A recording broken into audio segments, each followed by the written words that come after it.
Olá, caros estudantes, eu sou o professor Carlos de História e hoje a gente vai estudar aqui sobre a Macedônia, conteúdo aqui do sexto ano, referente ao capítulo sexto.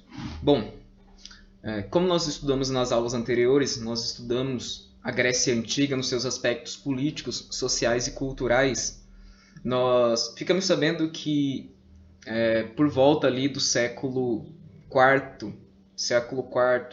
terceiro, a Grécia Antiga ela estava enfraquecida por conta de guerras internas entre as suas cidades-estados. Então,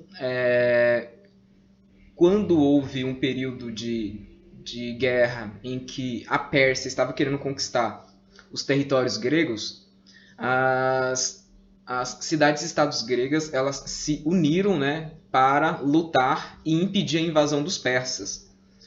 Essa união ela se deu por meio da Confederação de Delos, no qual Atenas, a cidade-estado de Atenas, liderou.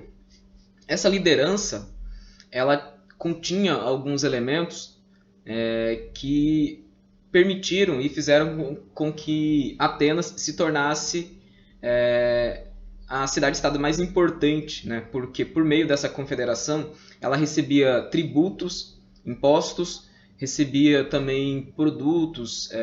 Então, esses produtos, ou em dinheiro, né, ou em metais preciosos, ou a nível de impostos de mercadorias, eram entregues à cidade-estado de Atenas para que ela administrasse, né, essa riqueza e investisse militarmente para que a civilização grega pudesse fazer frente ao povo persa que tinha a intenção de invadir as cidades-estados gregas. Bom, com isso, com essa união pela Confederação de Delos, a civilização grega conseguiu repelir os invasores persas.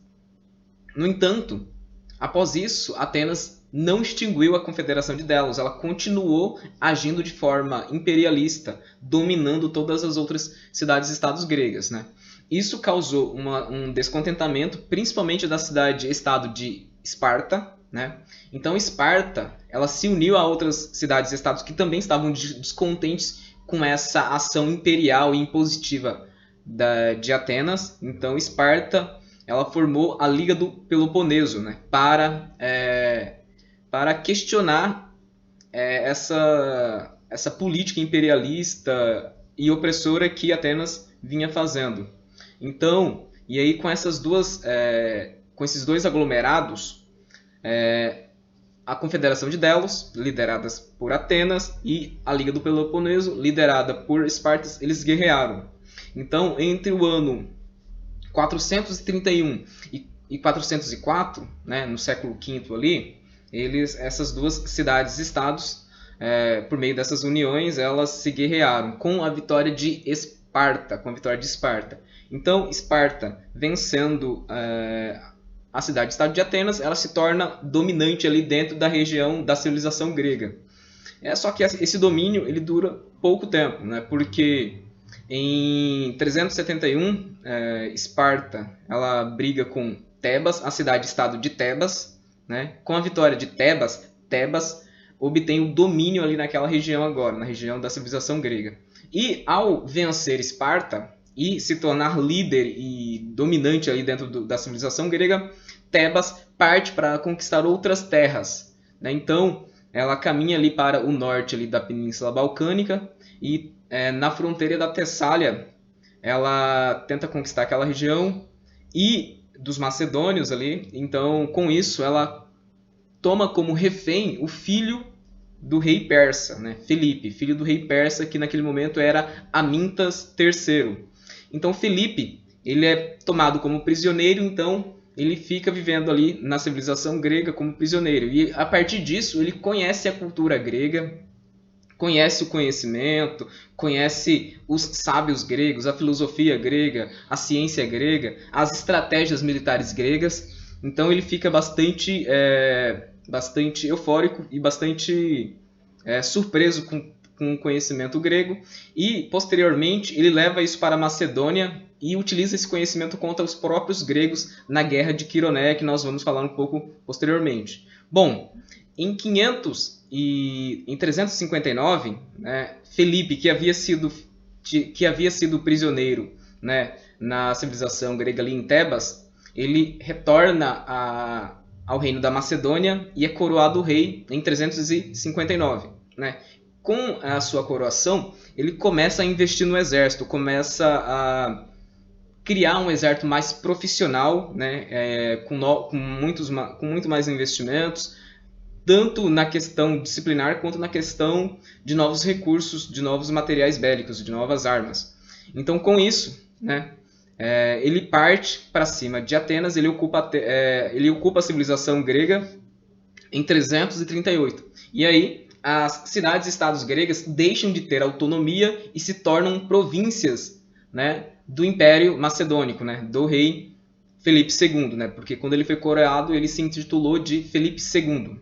Bom, 2 anos depois dessa guerra, né, da Batalha de Quironeia, em que a Macedônia domina as cidades-estados gregas, 2 anos depois, em 336, o rei Felipe II morre, e aí é coroado o seu filho, né, Alexandre III. Né, Alexandre III. Alexandre também conhecia a cultura grega porque ele foi aluno de Aristóteles, né, um dos mais importantes filósofos aqui do mundo ocidental. Então, Sócrates, Platão e Aristóteles, eles são considerados os fundadores da filosofia, né, no mundo ocidental.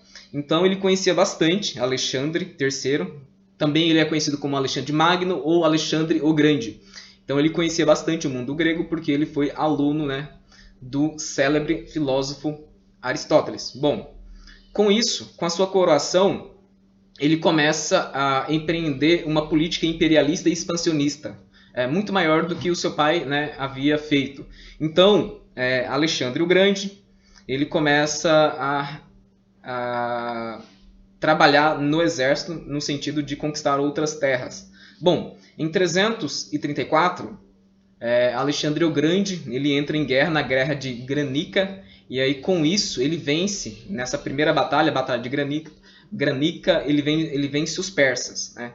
E aí, posteriormente, 1 ano depois, na Batalha de Isso, ele vence também novamente os persas, e em 331 também eles vencem os persas. Então, nessas 3 batalhas, ele conquista o Império Persa, né?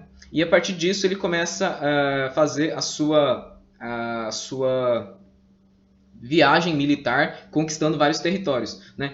Com o domínio da Pérsia, o Alexandre o Grande ele, né, se torna proprietário, se torna soberano sobre as terras aos quais pertenciam à Pérsia, como o Egito e a região ali também da Índia. Né? Após conquistar os persas, o Alexandre o Grande ele passa lá no Egito, lá ele é visto pelos egípcios como libertador, né? Libertador, ele é coroado faraó, rei dos egípcios, por conta que os egípcios eles estavam sendo oprimidos pelo povo persa. Né? O povo persa havia dominado o Egito e quando Alexandre o Grande liberta os egípcios dos persas, os persas, né, veem ele como um faraó, como alguém divino que veio para libertar o Egito, né, da opressão persa. Bom, após isso, o Alexandre ele funda a cidade de Alexandria no Egito, que de todas as cidades chamadas Alexandria, ao qual Alexandre criou, a mais famosa é a que fica no Egito. Então, Alexandre o Grande ele criou mais de 70 cidades com esse nome, né? Alexandria, para homenageá-lo, Alexandre. Então, a mais famosa é a que fica no Egito, até por conta do seu aspecto cultural, da sua biblioteca, uma biblioteca que foi criada ali, na qual, na época, continha mais da metade do conhecimento até então registrado, ficava dentro dessa biblioteca. Bom, após isso, Alexandre o Grande ele passou pela Ásia lá, foi conquistando novos povos até a região ali da Índia, né, do rio Hindu. Então, e após isso aí, em 323 ele morre sem deixar herdeiros. Na verdade, ele tinha filhos com a Roxana, uma princesa de um povo ao qual ele tinha conquistado. No entanto, com a sua morte, os seus generais começam a brigar, e nessa briga ocorre a divisão de todo o Império Macedônico. Né? Então, Ptolomeu ele fica com o Egito, Seleuco fica com a Ásia e Cassandro fica com a região da Macedônia e do reino da Macedônia. Só que houveram tantas brigas por conta desses territórios, e houve muitos generais também que conquistaram esses territórios, que o território se fragmentou, enfraqueceu, né, e virou uma presa fácil para um novo império que estava em ascensão, que é o Império Romano, que nós iremos estudar na próxima aula. Então, basicamente, é essa trajetória que ocorreu aqui com a civilização grega. Então, a gente já falou que todos sobre esses assuntos.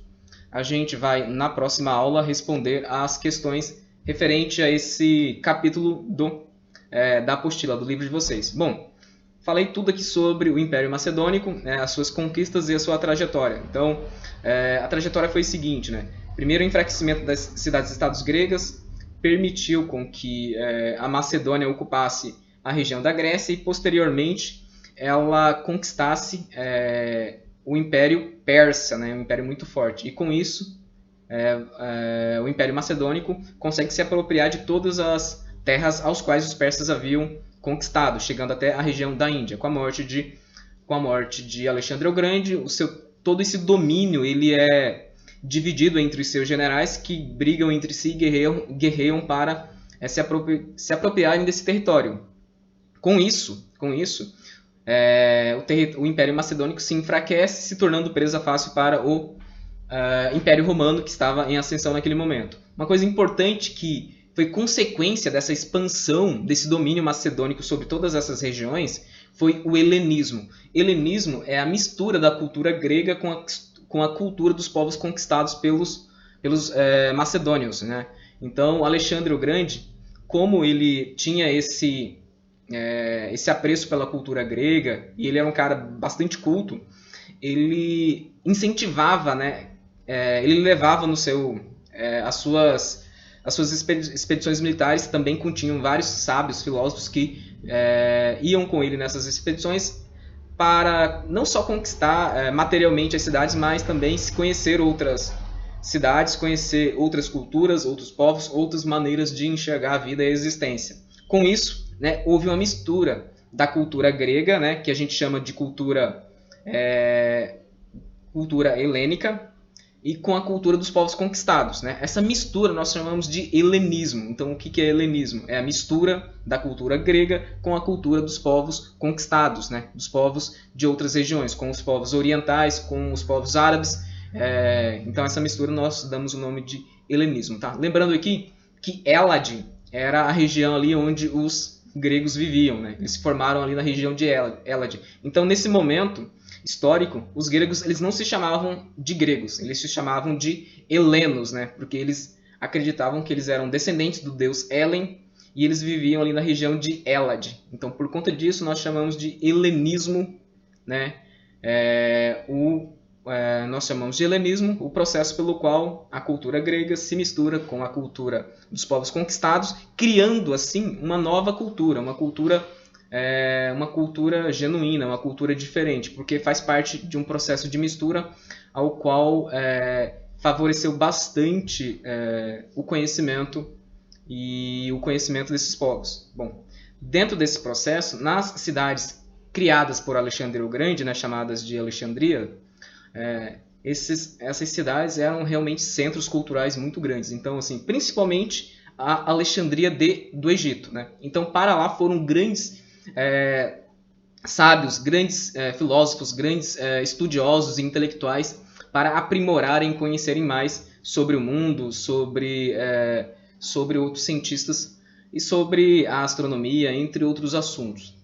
Então a gente vai ver um pouco aqui alguns desses personagens importantes, né, que intercambiavam a cultura, a ciência dentro desse domínio macedônico, tá? E dentro das cidades fundadas por Alexandre o Grande. Então vamos aqui, por exemplo, a gente tem aqui nessa primeira página Euclides, né, que viveu lá de 300 a 283, e aí ele fundou uma escola de matemática e ele estabeleceu as bases para a geometria. Abaixo deles nós temos Arquimedes, né, que descobriu que os corpos perdem peso, né, ao serem imersos em água. Nós temos aqui também Aristarco de Samos. Ele ele criou a ideia, né, a teoria de que o Sol era o centro do universo e que a Terra girava em torno do Sol e de si mesmo, né? Essa teoria hipotetizada por ele só foi comprovada ali no Renascimento, né, com os filósofos ali do Renascimento. Então nós temos aqui Eratóstenes, né, que foi um geógrafo. Ele conseguiu medir o raio da Terra, né, a circunferência da Terra, e errou por poucos ali. Então um importante filósofo, estudioso e geógrafo da Grécia Antiga, Eratóstenes, que fez parte desse processo, né, de intercâmbio cultural. Nós temos também Ptolomeu, que ele afirmou que a Terra era o centro do universo, né? Ele foi a pessoa que formulou a teoria geocêntrica, né? Que por muito tempo a Igreja Católica teimava em dizer que era a teoria correta, né? Que a Terra era o centro do universo. E aí nós descobrimos, né, que o Sol é o centro da nossa galáxia e a Terra gira em torno do Sol e de si mesmo. Bom, e nós temos também aqui Teócrito, importante também, né? Um importante poeta, um importante escritor que, embora escrevia os seus textos de uma forma bem complexa, a linguagem utilizava uma linguagem simples. Então, importante aqui, representante do período. Bom, aqui nós terminamos os nossos conteúdos. Numa próxima aula, eu vou responder as questões aqui sobre esse assunto. Qualquer dúvida, comente aí na região dos comentários. Então, até breve.